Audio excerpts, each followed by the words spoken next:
Iran ప్రజల్ని కాపాడాలంటే ఇప్పుడున్నటువంటి Iran ప్రభుత్వాన్ని నాశనం చేయాలని ఇప్పుడు ఇరాన్ మాజీ అధ్యక్షుడైనటువంటి ఆయన రజా పెహ్లావి మాజీ యువరాజు. ఈ రజా పహ్లావి విపరీతంగా ముందు నుంచి కూడా ప్రభుత్వాన్ని విమర్శిస్తూ ఉన్నాడు. వీళ్ళ నాన్నగారు అప్పట్లో రాచరికం చేశాడు ఇరాన్ని. అప్పట్లో కొంచెం స్వేచ్ఛ ఉండేది. తర్వాత 79లో అయాతుల్లా అలీ ఖమేని వచ్చి సుప్రీం లీడర్గా ఎదగడం, ఆ తర్వాత 4 దశాబ్దాలుగా 47 సంవత్సరాలుగా ఇరాన్ని ఒక ఇస్లామిక్ దేశంగా తీర్చిదిద్దడంలో కీలక పాత్ర పోషించాడు. అంటే ఇస్లామీకరణ అప్పుడే అభివృద్ధి చెందింది. సో ఆ తర్వాతే ముస్లిం దేశాలన్నీ కూడా ఇలా ఒక మతం ప్రాతిపదికన పరిపాలించడం ప్రారంభించాయి. అంతవరకు కూడా రాచరిక పాలనతో ముస్లిం దేశాలన్నీ కూడా మంచి స్వేచ్ఛగానే ఉండేవి. ఇరాన్ కూడా మంచి స్వేచ్ఛతో ఉండేది.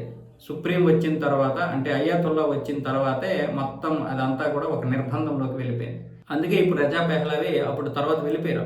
అమెరికా వెళ్ళిపోవడం, అక్కడ తలదాచుకోవడం జరిగింది. ఇప్పుడు అక్కడ యువరాజు రజా పెహ్లావి ఏమొచ్చేసి ఇరాన్ని నాశనం చేయండి, అంటే ఇరాన్ ప్రభుత్వాన్ని నాశనం చేయాలి, ఆ మౌలిక వసతులన్నీ ప్రజలవే, ప్రజల్ని కాపాడుకోవాలి, ఆ ప్రభుత్వాన్ని నాశనం చేయాలి అని అమెరికాకి మరికొన్ని దాడులు చేయండి అని రిక్వెస్ట్ చేస్తున్నాడు.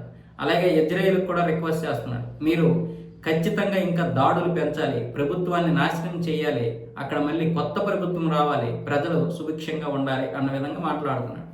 వాస్తవానికి అక్కడ ప్రజలు రజా పహ్లావిని కూడా మొన్న సపోర్ట్ చేశారు. ఆయన పేరుతో కూడా నిరసనలు చేపట్టారు డిసెంబర్ సమయంలో.